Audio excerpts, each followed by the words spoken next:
La regalaron por 5 sacos de harina de maíz y un rifle oxidado. Eso fue lo que Lorna escuchó murmurar al traidor en Comanche mientras le daba una palmada en la espalda a su tío y escupía al polvo. Su tío no la miró. No lo había hecho desde que salieron de Texas hace 2 semanas. Ni siquiera cuando tosió sangre a las afueras de Amarillo o cuando se desmayó por fiebre 3 días después de comenzar el recorrido. Él simplemente le dijo que se quedara oculta y en silencio. «Nadie te querrá si ve esa cara», dijo.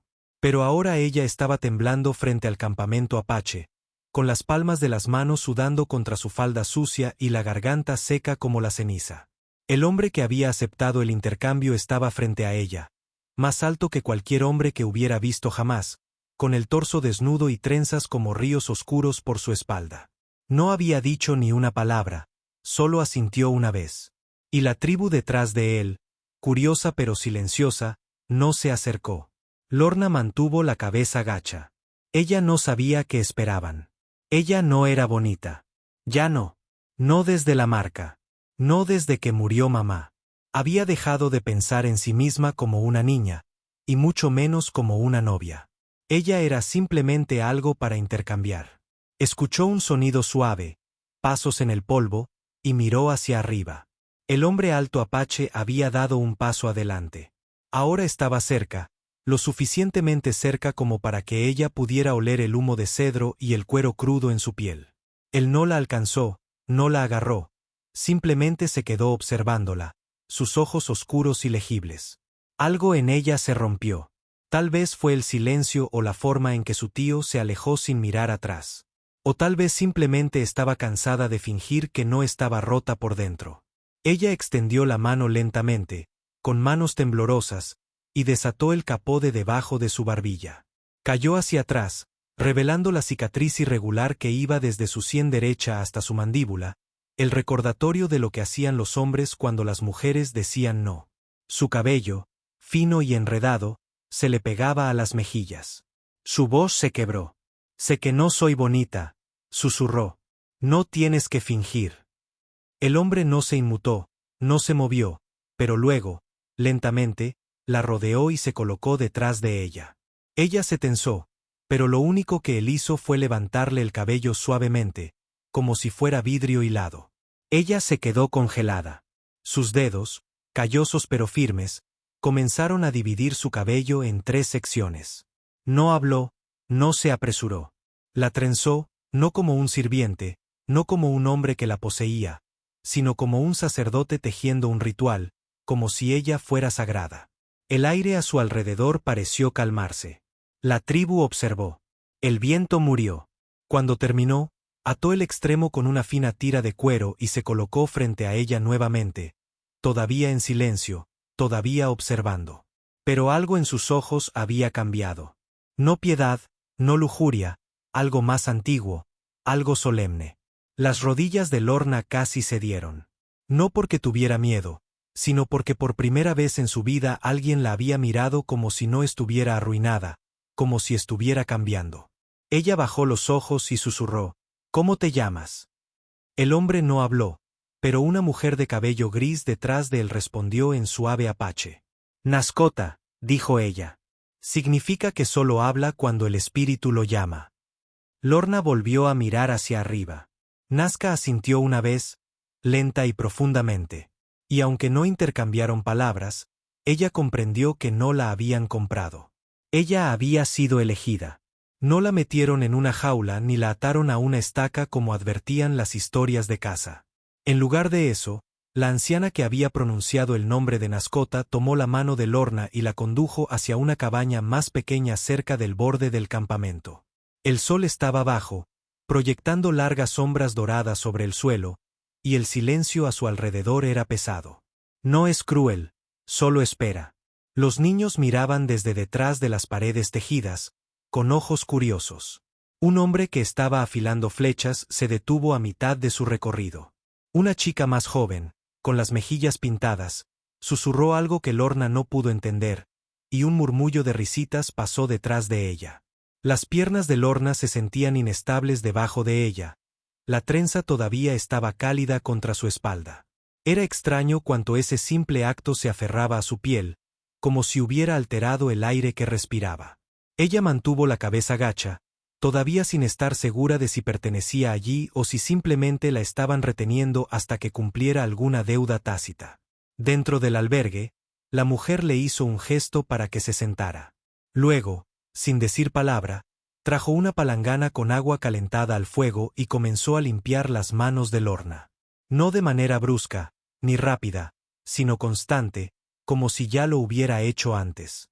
Lorna observó atónita. No la habían tocado con tanta delicadeza desde que murió su madre. ¿Por qué haces esto?, ella preguntó, con la voz más baja de lo que pretendía. La mujer la miró, luego se tocó el pecho y dijo, suya.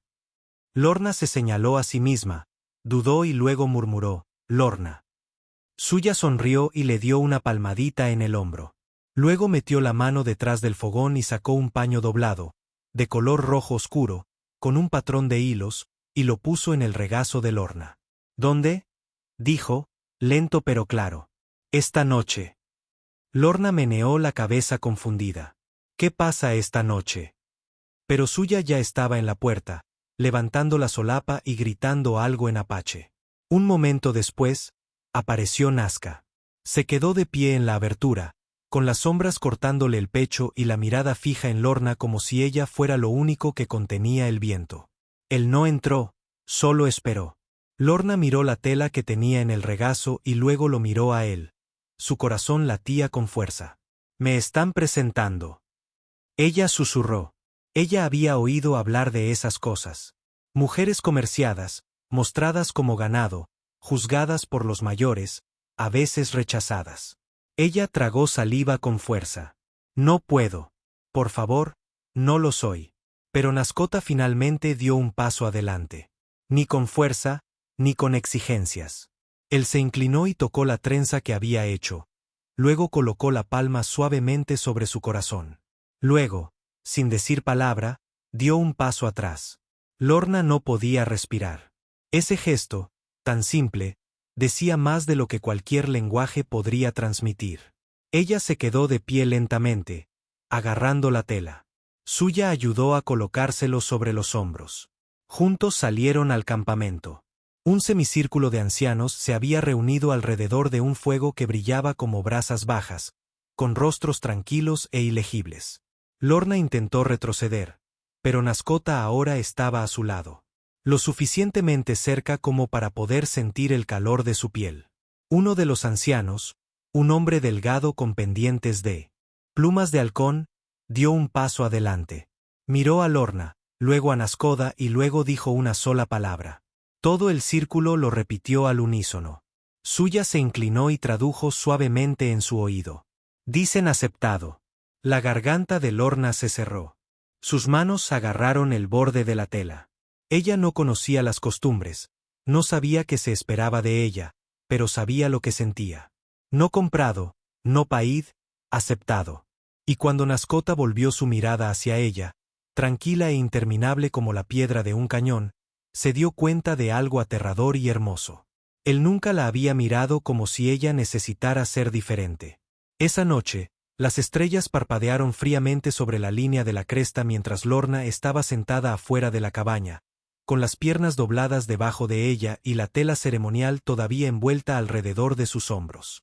Nadie le había ordenado que se quedara quieta, y sin embargo algo en su columna le decía que permaneciera quieta, no por miedo, sino por reverencia. El fuego crepitaba suavemente cerca, levantando lentas columnas de humo. Suya se sentó a su lado, moliendo raíces secas con un mortero de piedra y tarareando en voz baja. De vez en cuando, los niños pasaban de puntillas, intentando no mirar fijamente. La piel de Lorna se erizó al darse cuenta, pero no se inmutó. Había algo en la trenza que aún descansaba sobre su espalda que la hacía sentir anclada. Ella captó un movimiento con el rabillo del ojo. Nascota solo caminando lentamente hacia el fuego. Su paso era tranquilo, mesurado, pero deliberado, como si llevara un significado en cada paso.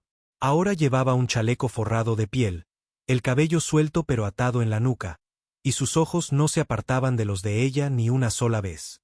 Se sentó frente al fuego, frente a ella, y comenzó a colocar piedras alrededor de la llama exterior. 1, 2, 3, cada uno con propósito, cada uno con silencio. Luego, con una exhalación lenta, comenzó a pintar líneas en la tierra entre ellos usando un palo afilado. Lorna observó desconcertada. No formaban ningún patrón que ella reconociera, solo arcos y curvas y anclas dibujadas en la tierra como un lenguaje de fantasmas. Suya se inclinó y susurró: «Él honra el momento». «¿Qué momento?», Lorna murmuró. «Tú», dijo Suya simplemente, «te sentaste junto al fuego». Lorna parpadeó.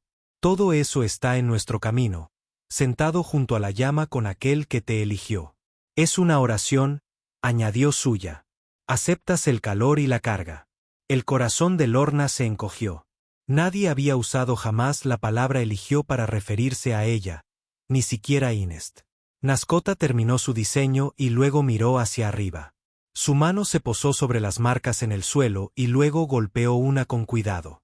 Suya interpretó en voz baja: «Dice que el viejo camino está terminando». Otra marca. «La niña no es ceniza». Luego otro. «La cicatriz no es su vergüenza sino su advertencia». Lorna no sabía si las lágrimas venían por la belleza, por la sorpresa o simplemente por la sensación de ser vista. Ella extendió la mano para tocar suavemente la trenza y los ojos de Nascota siguieron el movimiento.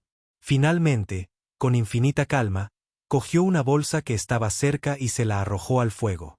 Aterrizó suavemente en su regazo.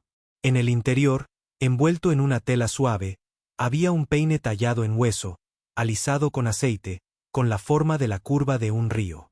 En su borde había un único símbolo grabado profundamente. Ella se volvió hacia Suya. «¿Qué significa llegar a ser?». Lorna lo sostuvo cerca, con los dedos temblorosos. La última vez que alguien le había entregado algo, era un contrato de matrimonio que no había firmado. Esto no era una obligación. Esta fue una invitación. Nasco se puso de pie. Ella también lo hizo. Él no habló. Ni siquiera se movió hacia ella. Pero de alguna manera su presencia decía suficiente. Luego levantó la mano, con la palma hacia afuera, y por primera vez desde que ella llegó, pronunció una sola palabra: «Mañana». Suya sonrió. «Él te mostrará dónde canta el agua». Lorna sintió que se le cortaba la respiración. No por donde iban, sino porque nunca se había dado cuenta de lo sedienta que estaba de dulzura, de algo sagrado, de mañana. A la mañana siguiente, antes de que el sol coronara las colinas rojas, Suya puso un pequeño bulto en las manos de Lorna. Carne seca, un paño suave y el peine de hueso tallado.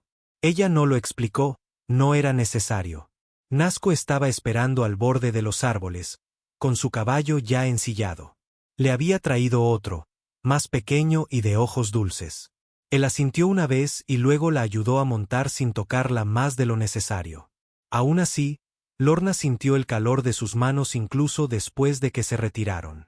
Cabalgaron en silencio mientras el bosque se tragaba lentamente el pueblo que tenían detrás.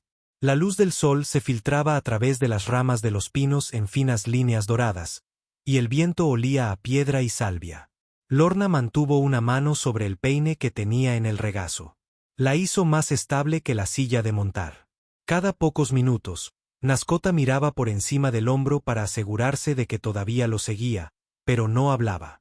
Ella encontró consuelo en eso.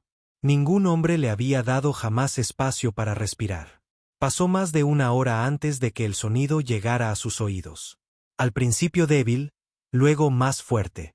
No solo el murmullo del agua, sino algo diferente, melódico, rítmico, como si la tierra misma tarareara.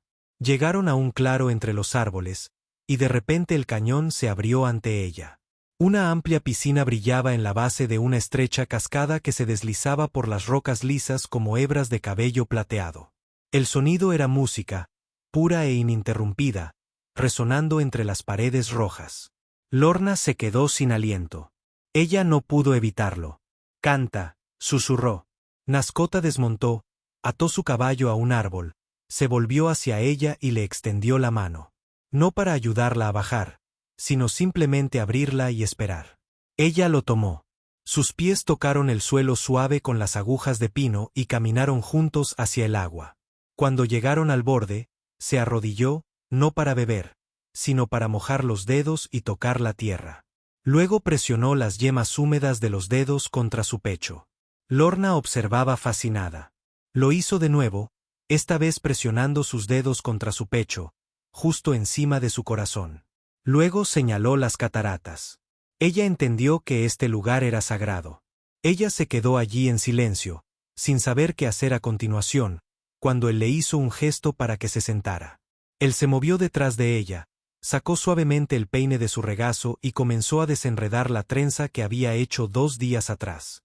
Lorna se puso rígida al principio, pero luego se dejó hundir en el ritmo de sus dedos. Peinó cada hebra enredada con reverencia, sin tirar nunca, sin apresurarse. No era como un arreglo personal. Fue como contar una historia. Cada tirón una línea, cada pincelada una verdad. Ella cerró los ojos. Cuando desapareció el último nudo, comenzó a trenzar de nuevo, de forma diferente esta vez. No la trenza de guerrera apretada, sino algo más suelto y fluido. Podía oír su respiración, lenta y constante. Cuando terminó, deslizó algo en su cabello, una pluma. Luego se alejó. Lorna se giró, con el corazón lleno e inestable, y lo vio arrodillado en la arena, sin mirarla, solo escuchando el agua. Ella susurró, ¿por qué yo? No esperaba una respuesta. Pero después de un largo silencio, su voz se volvió baja y dijo, ¿por qué no lloraste cuando te cambiaron? Ella se quedó congelada. Era la primera vez que oía su voz. Entonces él levantó la mirada y por primera vez no vio solo a un hombre o un guerrero. Ella vio a alguien que había estado esperando este momento para que su silencio finalmente valiera la pena romper. Ella tocó la pluma suavemente. «¿Me escuchaste?», susurró. Él asintió una vez y el agua siguió cantando. Regresaron al pueblo mientras el crepúsculo pintaba el cielo con pinceladas de ámbar y vino. La nueva trenza de Lorna se balanceaba ligeramente contra su espalda. La pluma se movía con cada paso como un segundo latido. Nadie habló mientras pasaban por las filas de cabañas, pero las cabezas se giraron. Los niños se detuvieron a mitad del juego. Suya observó desde un círculo de fuego y asintió con conocimiento. Algo había cambiado. No en cómo la veían, sino en cómo se comportaba. Esa noche, Lorna no pudo dormir. El silencio ya no daba miedo. Estaba lleno de preguntas, de recuerdos de cómo había sonado la voz de Nascota cuando él decidió romperla para ella. ¿Por qué no lloraste cuando te cambiaron? Ella no había llorado porque no creía que valiera la pena llorarla. Y sin embargo, allí, en ese lugar de piedra y ritual, la trataban como si estuviera hecha de algo precioso. Salió de la cabaña y caminó descalza sobre la tierra fresca, la pluma en su cabello ondeando con la brisa nocturna. El círculo de fuego cerca del centro del campamento todavía ardía, silencioso y bajo. Ella se sentó a su lado, abrazando sus rodillas, sin sorprenderse cuando sintió que alguien se acercaba. Nascota se sentó a su lado, sin hablar, simplemente igualando su quietud. Después de un largo rato, dijo, solía sentarme junto a un fuego como este cuando era pequeña. Mamá cantaba mientras papá limpiaba su rifle. Mi hermano lanzaba piedras y jugaba a que eran balas. Éramos pobres, pero nos sentíamos seguros. Su voz se quebró. Luego vinieron la enfermedad y las profundidades. Nascota no la miró, pero sintió que el aire cambiaba. Me vendieron 2 veces, dijo suavemente. Una vez a un comerciante que creía que estaba comprando una esposa. Una vez a un hombre al que no le importaba lo que compraba. Sus dedos se hundieron en la tierra. La cicatriz apareció después de que dije no. Nasco se volvió hacia ella. Luego, lenta y deliberadamente, metió la mano en la pequeña bolsa que tenía a su lado y sacó algo envuelto en piel de ciervo. Lo abrió y reveló un tubo largo y delgado tallado con símbolos. Tocó la punta y dijo una palabra que ella no entendió. La voz de Suya resonó en la memoria. Él habla solo cuando el espíritu llama. Hizo un gesto hacia la pipa, luego hacia ella. Ella dudó. ¿Quieres que la sostenga? Asintió. Ella la tomó con cuidado. Estaba caliente, aunque no había estado cerca de la llama. Nasco trazó una línea en la tierra con un palo. 2 arcos, uno alto, otro pequeño, curvados hacia adentro como una luna creciente frente a su gemela. Señaló uno, luego a ella, luego al otro, luego a sí mismo. Ella lo miró fijamente. Eso significa que nos enfrentamos. Él no se movió, pero su silencio resonó con aprobación. Colocó la pipa suavemente en la curva entre los arcos, conectando los símbolos. Nazco respiró hondo. Ante este fuego, dijo, no soy un guerrero. No soy un hombre que toma. Los ojos de Lorna se llenaron de lágrimas. ¿Entonces qué eres? Sus ojos se encontraron con los de ella a través de la llama. Un hombre que espera. El mundo se quedó en silencio. Quiso tocar su mano y preguntarle si la espera había terminado, pero no lo hizo. En cambio, susurró, entonces me sentaré aquí contigo hasta que estés listo para parar. Él asintió una vez, y se quedaron juntos. La llama, dos almas silenciosas que habían pasado sus vidas ardiendo solas, ahora calentándose al fin, una al lado de la otra. A media mañana, el campamento se agitaba con el ritmo de la vida cotidiana. Los niños se perseguían entre la hierba alta. Los ancianos preparaban guisos a fuego lento, y las mujeres clasificaban hierbas y raíces en círculos silenciosos. Lorna ayudaba a Suya a enjuagar la ropa en el río cuando un silbido agudo rasgó el aire. Bajo, controlado, pero urgente. Todos se quedaron paralizados. Entonces, movimiento. Guerreros emergieron de entre las cabañas, no corriendo, sino formando una formación como una corriente bajo la superficie. Nascoto estaba entre ellos, tranquilo pero alerta, con la mano apoyada cerca del cuchillo en su cintura. Suya ayudó a Lorna a ponerse de pie con suavidad y le susurró, «Quédate detrás de mí». En cuestión de minutos, un pequeño grupo de jinetes apareció en el borde del campamento. Dos traidores, polvorientos y medio borrachos, conducían una carreta delgada, y detrás de ellos caminaba un hombre que Lorna reconoció al instante, aunque su cuerpo deseaba que no. Se llamaba Bon Joyoway, ranchero, jugador y el hombre que una vez intentó marcarla como su propiedad. Sus piernas se convirtieron en cenizas. Él no había cambiado. Los mismos dientes podridos, la misma postura petulante, los mismos crueles ojos azules que la escrutaban como un carnicero pesando carne. Entonces su mirada se posó en ella y su rostro se iluminó con una sonrisa. «Bueno, lo haré», dijo arrastrando las palabras. «Pensé que podría encontrar a mi novia fugitiva aquí». Nascota no se movió, pero el espacio a su alrededor pareció encogerse como si el mismo polvo se hubiera detenido en señal de advertencia. La mano de Suya aferró la de Lorna con fuerza. Bon levantó las palmas en un gesto de rendición fingida. «Tranquila. No estoy aquí para problemas. Solo estoy aquí por lo que es mío». La señaló con el pulgar. «Tomé a esta chica de buena fe en Liv. Pagué buen whisky por ella. También. Ella huyó. Yo quería recuperarla». Un murmullo recorrió el círculo apache. Bajo, indignado. Nascota dio un paso adelante, lento y controlado. No habló, solo miró a Lorna. Algo pasó entre ellos. Una invitación, no una pregunta. El corazón de Lorna latía con fuerza. La pluma de su trenza le hacía cosquillas en la mejilla al viento. Dio un paso adelante. No detrás de Nascota. A su lado. «Está mintiendo», dijo ella, con la voz lo suficientemente fuerte como para oírse. «Nunca se casó conmigo. Él me compró. Me marcaron». Lo llamaba disciplina. Se bajó la manga, dejando al descubierto el borde de la vieja quemadura en el hombro.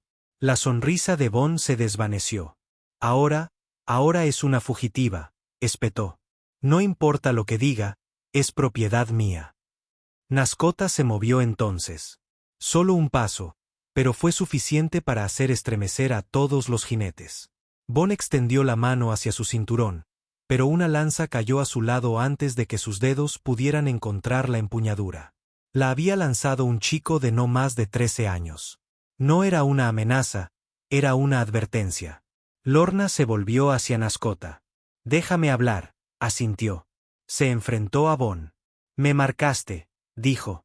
«Me silenciaste, y llevé esa vergüenza bajo un sombrero durante años». Extendió la mano hacia atrás, tocó la trenza. «Pero este hombre, Me trenzó el pelo como si fuera sagrado. No hizo ningún reclamo. No pidió nada, y rompió el silencio por mí. Bon escupió en la tierra. ¿Crees que eso te convierte en su esposa? Lorna sonrió por primera vez. No, dijo. Dijo. Eso me convierte en alguien que ningún hombre puede comprar. Nascota dio un paso adelante por fin, levantó una mano.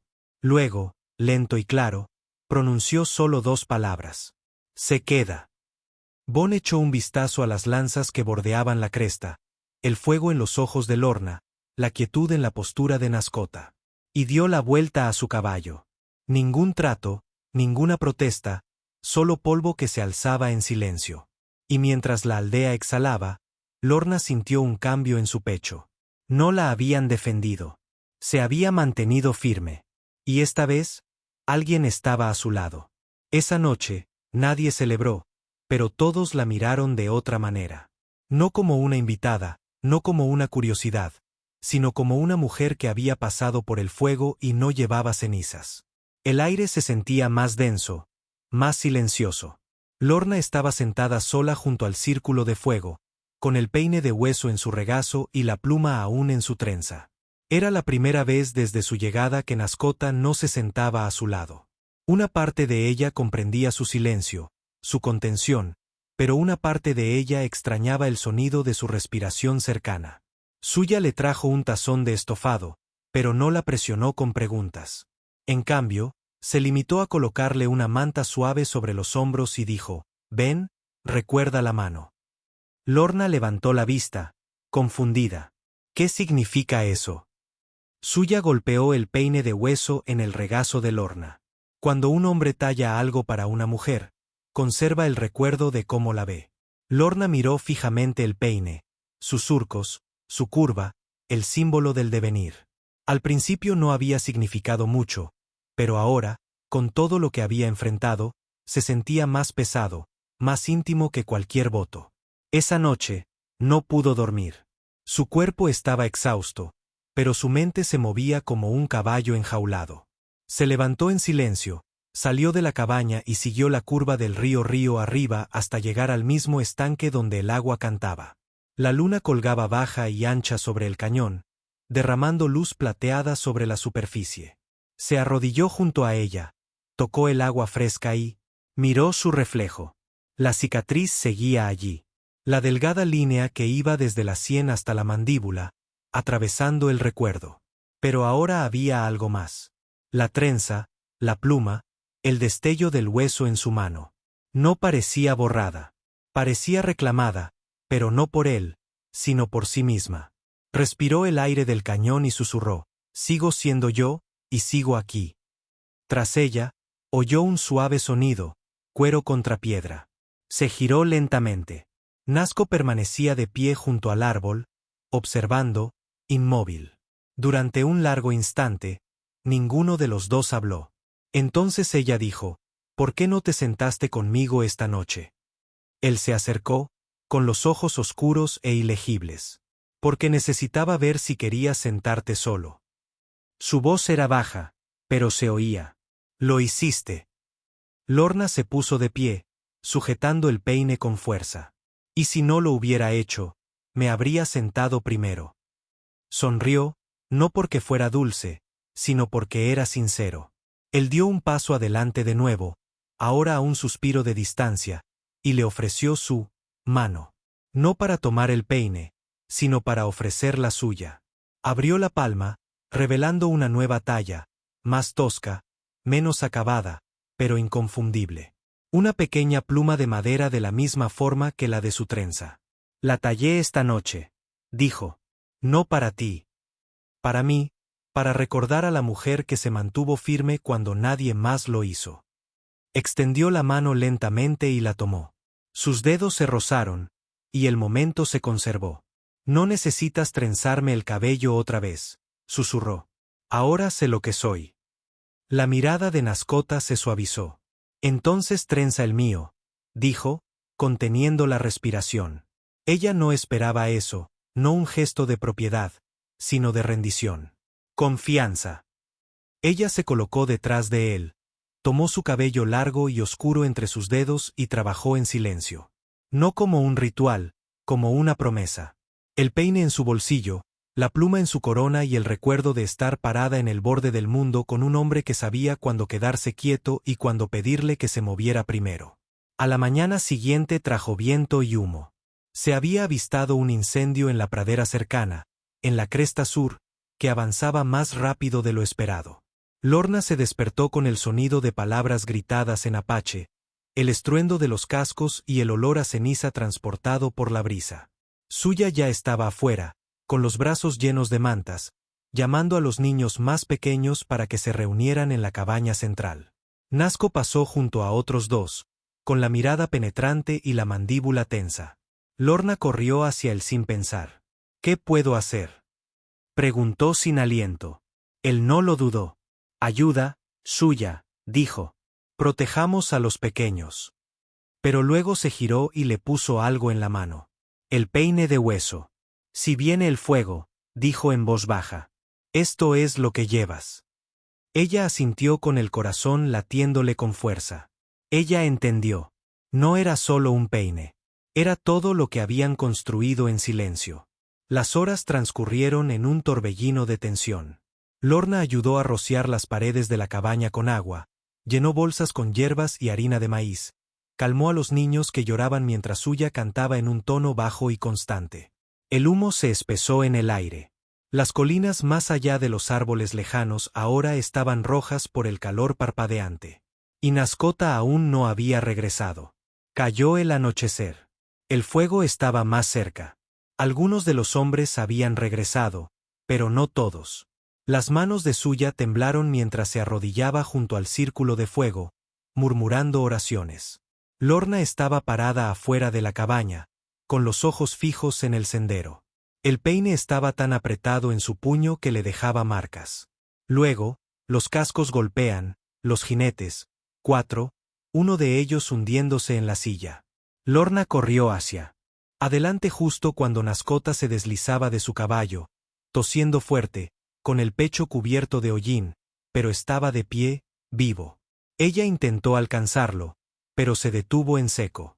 Todavía sin estar seguro de lo que estaba permitido, de lo que era correcto, se acercó y puso su frente contra la de ella sin decir palabra, y el mundo desapareció. A su alrededor, la tribu se movía a un ritmo de recuperación, el humo todavía era denso, pero lo peor había pasado. Esa noche, cuando el cielo se despejó y las estrellas parpadearon en lo alto, Suya encendió un manojo sagrado de cedro y hierba dulce e hizo un gesto a Lorna para que se uniera a ella en el círculo. Nascota estaba cerca, con los brazos cruzados. Los ancianos se reunieron una vez más. Lorna sintió que su corazón daba un vuelco. ¿Fue esta otra prueba? ¿Un juicio? Suya tomó el peine de la mano de Lorna y lo sostuvo a la luz del fuego. Luego habló con voz apache y un ritmo fuerte incluso. Cuando terminó, Nasco dio un paso adelante y pronunció solo una frase. Lorna miró a Suya, quien susurró la traducción.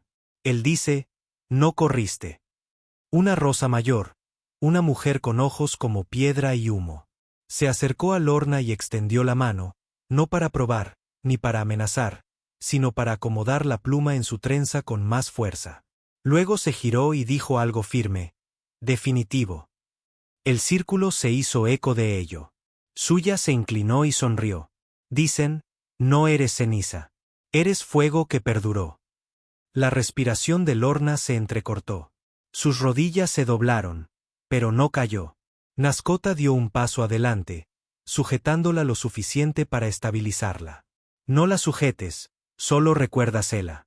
Eres fuerte ahora, y estoy aquí si me necesitas. Ella lo miró con voz áspera. ¿Cuándo terminaré? Demostrándome a mí misma. Él le quitó una mancha de ceniza de la mejilla. Ya lo hiciste, dijo. Ahora es hora de vivir. Y por primera vez desde entonces, la habían cambiado como si nada. Lorna sonrió sin miedo. El fuego se había apagado por la mañana, pero su recuerdo persistía en el aire, como la respiración contenida demasiado tiempo. La ceniza cubría las hojas, las cabañas, incluso las rocas del río. Pero la gente se movía con calma, reconstruyendo como si la destrucción fuera solo una temporada más. Lorna se despertó temprano, dolorida por el trabajo y la preocupación, pero su espíritu se sentía extrañamente firme. Había algo arraigado en la supervivencia, en seguir aquí. Suya le entregó un tazón de té de raíz de miel y señaló hacia la colina más allá del campamento. Él espera, dijo con una sonrisa pícara. Siempre ahí cuando los pensamientos son pesados. Lorna no preguntó quién era. Ya lo sabía. Subió lentamente, descalza, peinando metido en su cintura como un talismán. En la cima, Nazco estaba de espaldas a ella, con los brazos cruzados, mientras contemplaba el valle. El humo aún flotaba en el horizonte lejano, pero allí la brisa era limpia.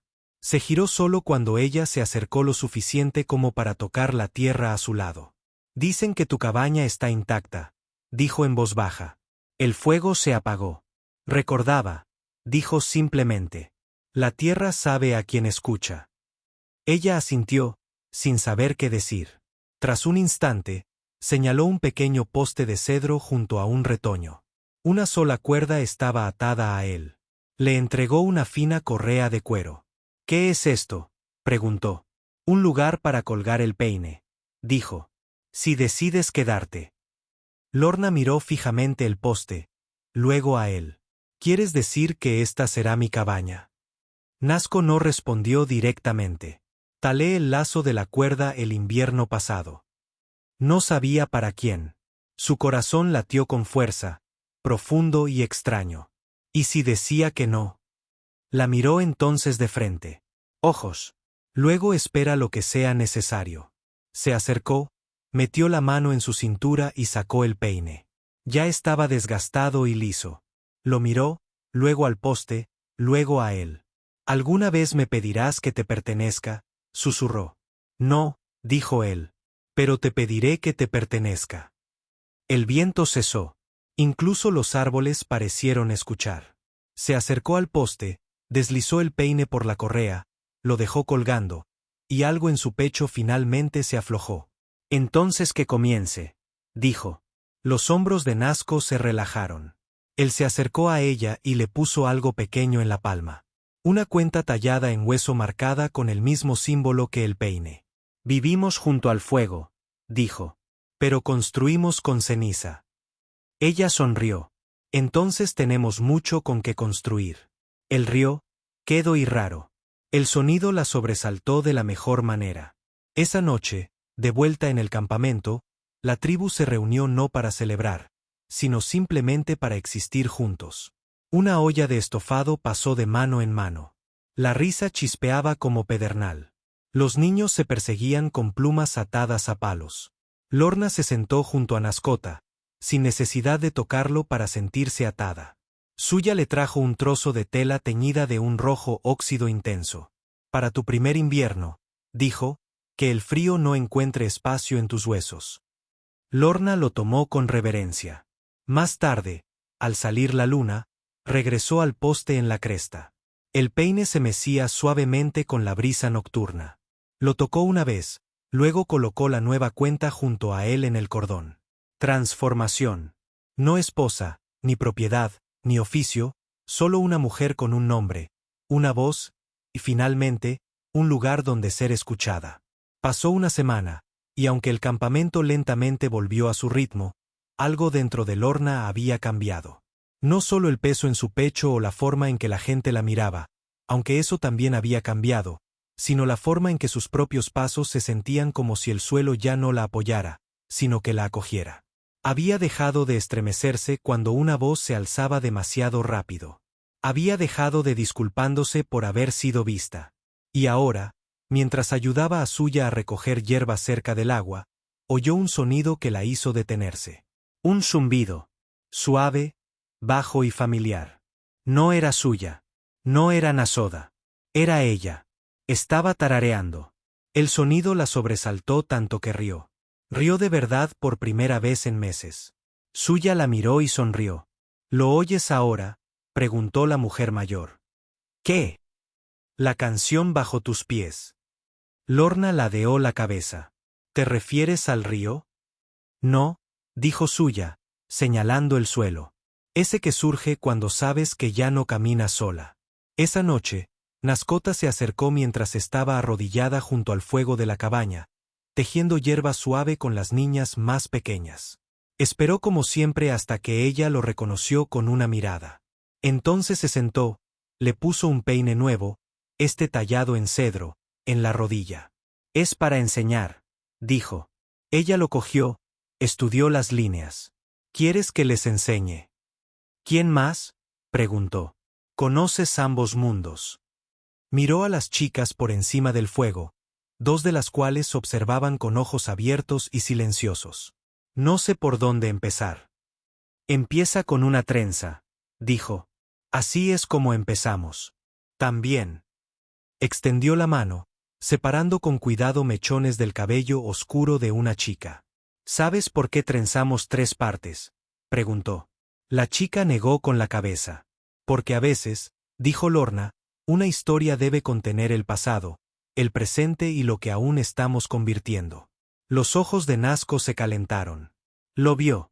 Solo un destello, pero se sintió como si el fuego mismo respirara en señal de acuerdo. Más tarde, bajo un cielo estrellado, Lorna caminó de nuevo hacia el poste en la cresta. El peine seguía colgado allí, y ahora la cuenta a su lado tenía compañía. Un fino trozo de concha pulida que alguien había atado en su ausencia. Sonrió. Los regalos, al parecer, no siempre venían con testigos. Solo verdades. Cuando se dio la vuelta para irse, Nascota esperaba en el camino. Soñé. Una vez, dijo, una mujer vendría con fuego en el pelo y lágrimas en los ojos. Lorna levantó la vista. Y no sería bonita, añadió. Pero embellecería el mundo. Se quedó sin aliento. Así es como me viste. Así es como te ves ahora, dijo. Solo esperé a que llegaras. Dio un paso adelante y le puso la palma de la mano en el pecho. Entonces no esperes más. La atrajo hacia sí, no con hambre, sino con asombro. Y juntos permanecieron donde la tierra les había cantado por primera vez, donde la ceniza no los había consumido, y donde una mujer que una vez susurró, no soy bonita, ahora tejía historias en las vidas de quienes vendrían después. No como una esposa, ni como un premio, sino como un fuego que permanecía, cantaba y enseñaba a otros a escuchar. Fue suya quien lo encontró primero, atrapado en los juncos donde los bajíos se curvaban más allá del borde del cañón. Un sombrero desteñido por el sol y desgastado flotando en silencio como un fantasma sin nombre. Lo arrancó con cuidado del agua, la levantó y llamó a Lorna. Cuando Lorna la vio, algo en su interior se detuvo. La tomó despacio, sintiendo el algodón húmedo entre los dedos. Era la misma. Su vieja cofia, la que llevaba al llegar, la que había usado para ocultar la cicatriz, para atenuar su voz, para desaparecer. Suya no dijo nada. Solo asintió y regresó a su cesta de hierbas, como si comprendiera que algunas cosas debían afrontarse solas. Lorna estaba sentada junto al río, con la cofia en el regazo, los dedos recorriendo sus bordes deshilachados. Olía a humo, viento y a algo más antiguo. Su propio miedo, tal vez. Recordó el día en que se la quitó por primera vez. El polvo en sus zapatos, el silencio a su alrededor, la forma en que Nascota le había tocado el pelo como si contuviera escrituras, y como incluso entonces no se había deshecho del todo de esta cofia. Tal vez la había enterrado, la había dejado en el fondo de un bulto o bajo un paño doblado. Pero allí estaba de nuevo, la última atadura. Nascota apareció a su lado tan en silencio, no lo notó hasta que él se arrodilló a su lado. Tenía la mirada fija en el sombrero. Ella no lo miró. Solía pensar que esto me ponía a salvo, dijo, pero solo me estaba escondiendo. Él extendió la mano, no para tomarlo, sino para colocarla bajo la de ella, sujetando sus dedos y el sombrero. ¿Lo necesitas ahora?, preguntó. No, dijo ella. Pero creo que necesito despedirme. Asintió una vez y luego retrocedió, dejándola decidir el resto. Lorna se levantó lentamente, caminó hasta la orilla y sostuvo el sombrero una última vez contra su pecho. Susurró algo. Sin palabras, solo un suspiro moldeado por el recuerdo. Entonces se arrodilló y presionó el sombrero bajo el agua, no con ira, no para ahogarlo, sino para soltarlo. La tela flotó un instante, luego se deslizó río abajo, arrastrada como una plegaria ya contestada. Detrás de ella, Suya cantaba una suave canción de duelo, no por la muerte, sino por la partida de algo viejo. Lorna se giró y vio a Nascod observándola. Con ojos sin reclamos, sin expectativas, solo testigos. Esa noche, se limpió un espacio en la cabaña de Suya. Una estera tejida nueva se colocó junto al fuego.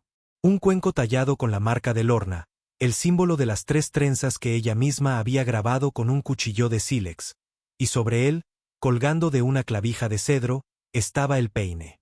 No como una reliquia, sino como una herramienta para enseñar, cuidar, recordar. Algunas jóvenes se reunieron a su lado esa noche, preguntándole cómo trenzar la hierba para hacer cuerda, cómo engrasar el cabello con raíz de yaca, cómo hacer que la trenza resistiera el viento. Ella se las mostró con delicadeza, luego pidió a cada niña que nombrara algo que temiera y lo dijera en voz alta antes de comenzar a trenzar. Una dijo a las serpientes. Otra dijo al olvido. La más pequeña susurró a la soledad. Lorna se ató la trenza y miró a la niña a los ojos. Entonces empiezas fortaleciendo una hebra. Luego encuentras otra, luego una más, y las entrelazas. Así es como nadie se queda solo. Mientras el fuego crepitaba y las estrellas se abrían en lo alto tras ellas, Lorna sabía lo que vendría después. La cicatriz permanecería. También la pluma. Pero el sombrero había desaparecido. Y en su lugar solo había aliento, canciones y el sonido de las niñas aprendiendo a forjar su propia fuerza. No se fueron al amanecer. Se fueron cuando la niña tomó la mano de Lorna sin que se lo pidiera. No hubo ceremonia, ni banquete de despedida, solo suaves asentimientos de los ancianos, pequeños bultos apretados en sus brazos, carne ahumada, piedras pulidas, salvia envuelta en tela. Las pequeñas la abrazaron por la cintura mientras Nascota aseguraba los caballos. Suya la besó en la mejilla y susurró, vinieron como una sola. Deja tantas como quieras. Lorna no habló. Tenía la garganta apretada desde la noche anterior. Esta vez no era miedo. Era asombro. Una gratitud indescriptible. Caminó junto a Nascota mientras pasaban por última vez junto al poste del panal. La cuerda de cedro aún sostenía su primer peine de hueso, su cuenta, la concha pulida que alguien había atado sin nombre. No la tomó. La dejó colgando allí como una huella que ningún viento podría borrar. Mientras cabalgaban, el cañón se estrechaba y luego se abría de nuevo en llanuras doradas. El viento alzaba la pluma de su cabello. No se inmutó, no la alcanzó, la dejó bailar. En un bosque sombrío cerca de una bifurcación del río, se detuvieron. Nasco desmontó primero, luego extendió la mano para ayudarla a bajar, pero esta vez no lo necesitó. Se deslizó de la silla y aterrizó firme. Una niña pequeña salió de detrás de él. La misma niña que trenzaba flores en las mangas de Lorna cada noche. Llevaba un delgado bulto en sus brazos, hierba suave y tela de río, y algo bien envuelto en el centro. ¿Qué es esto?, preguntó Lorna, arrodillándose. La niña se lo ofreció. Lorna abrió el paquete y encontró un peine nuevo, pequeño, tallado no por Nascod esta vez, sino por la niña. Era imperfecto, desigual, hermoso. Quiere que se lo des a la próxima niña que venga sin nada, dijo Nascota. Lorna miró a la niña. ¿Cómo la reconoceré?, dijo la niña señalando el corazón de Lorna. Se mantendrá igual. Lorna apretó la frente suavemente contra las niñas y guardó el regalo en su propia mochila. Cuando llegaron al borde de un camino comercial, Lorna se detuvo. Nascota se giró, percibiendo su vacilación. No tenemos que regresar, dijo. Podemos quedarnos en el cañón o más lejos. Negó con la cabeza. Quiero seguir adelante, pero necesitaba sentir el polvo bajo mis botas de nuevo para saber que ya no huyo. Él lo entendió. Ese era su don. Siempre lo entendió. Entonces nos vamos, dijo, pero no nos llevamos el silencio. Entre nosotros. Caminaron juntos durante horas, pasando cercas de ranchos, lechos de arroyos, senderos abandonados. De vez en cuando pasaba un jinete. Ninguno se fijaba 2 veces, solo otro hombre y una mujer en el camino. Pero no eran solo algo más. Cuando llegaron a una cresta sobre una pequeña cabaña que había pertenecido a la madre de Lorna, ella se detuvo de nuevo. El porche estaba cubierto de maleza, las ventanas cubiertas de viejos recuerdos, pero se mantenía intacto. Aquí es donde trencé el cabello de otra persona por última vez, dijo, antes de que el mundo me enseñara a esconder el mío. La mano de Nazco encontró la suya. Que sea aquí donde lo vuelvas a hacer. Días después, cuando llegó la primera nevada, Lorna colgó una tira de tela de río junto a la puerta. No para bloquear el viento, sino para señalar algo a cualquiera que pasara. Este es un lugar donde las mujeres no se compran. Este es un lugar donde las trenzas no están atadas por la vergüenza. Este es un lugar donde el fuego permanece y enseña a otros a calentarse. Y cuando el viento lo atravesó, no se desgarró. Bailó porque el hilo nunca se había roto. Solo esperó. Igual que ella, igual que él. Dale me gusta, comparte y suscríbete para apoyar más historias sinceras sobre historias dejadas atrás. Si una mujer se quitara la cofia y dijera, no soy bonita, ¿tú también le habrías trenzado el pelo? Cuéntanos en los comentarios.